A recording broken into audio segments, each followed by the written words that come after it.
നമസ്കാരം. സംസ്ഥാനത്ത് വീര്യം കുറഞ്ഞ മദ്യത്തിന്റെ വിപണനത്തിനായി നികുതി ഇളവ് പ്രഖ്യാപിച്ച സർക്കാർ നടപടി വിവാദമാകുമ്പോൾ പ്രതിപക്ഷത്തെ ശരിക്കും വെട്ടിലാക്കി നിർണായക രേഖകൾ പുറത്ത്.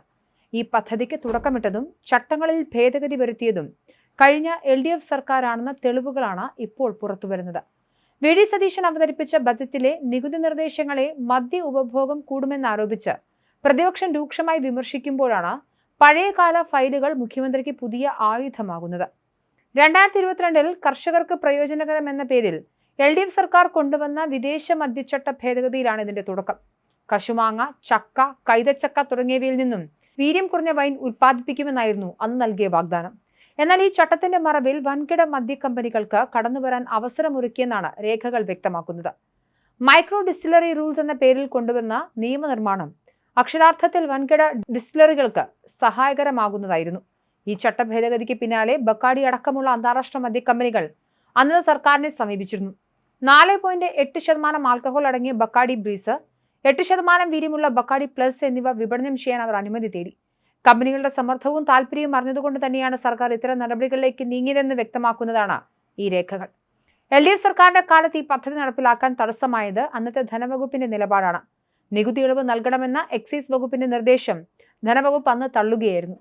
എന്നാൽ അടിസ്ഥാനപരമായ നയം രൂപീകരിച്ചത് LDF ആണെന്നിരിക്കെ ഇപ്പോൾ സതീശൻ സർക്കാർ നികുതി നിരക്കുകളിൽ വ്യക്തത വരുത്തുമ്പോൾ പ്രതിപക്ഷം ഉന്നയിക്കുന്ന വിമർശനങ്ങൾ രാഷ്ട്രീയ പ്രേരിതമാണെന്ന് മുഖ്യമന്ത്രിയും ഭരണപക്ഷവും ആയുധമാക്കുന്നു.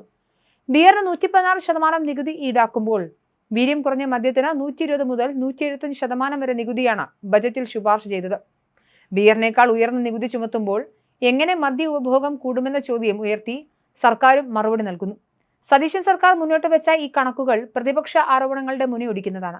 അതേസമയം ധനവകുപ്പിന്റെ നടപടിയിൽ എക്സൈസ് മന്ത്രിയെ അറിയിച്ചിരുന്ന ആരോപണം കോൺഗ്രസിനുള്ളിൽ തന്നെ ഭിന്നതയ്ക്ക് വഴിവെച്ചിട്ടുണ്ട്. എങ്കിലും LDF സർക്കാർ കൊണ്ടുവന്ന പദ്ധതിയുടെ തുടർച്ച മാത്രമാണ് ഇപ്പോഴത്തെ തീരുമാനമെന്ന വസ്തുത പ്രതിപക്ഷത്തിന് തിരിച്ചടിയാകുന്നു. മുഖ്യമന്ത്രി ഇക്കാര്യം നിയമസഭയിൽ ആയുധമാക്കുമെന്നും ഉറപ്പാണ്. കർഷകർക്ക് ഗുണം ചെയ്യുമെന്ന് പറഞ്ഞു തുടങ്ങിയ പദ്ധതി ഒടുവിൽ വൻകിട കമ്പനികൾക്ക് വഴിയൊരുക്കിയെന്നത് CPM-നെ വരും ദിവസങ്ങളിൽ പ്രതിരോധത്തിലാക്കും. സ്വന്തം ഭരണകാലത്ത് തുടങ്ങിയ നടപടികളെ ഇപ്പോൾ എതിർക്കുന്നത് ഇരട്ടത്താപ്പാണെന്ന പ്രചരണം സോഷ്യൽ മീഡിയയിലും സജീവമായി കഴിഞ്ഞു. പ്രതിപക്ഷ നേതാക്കളുടെ മുൻകാല നിലപാടുകളും മദ്യക്കമ്പനികളുമായുള്ള അന്നത്തെ കൂടിക്കാഴ്ചകളും ചർച്ചയാകുന്നത് LDF-ന് തലവേദനയാകും.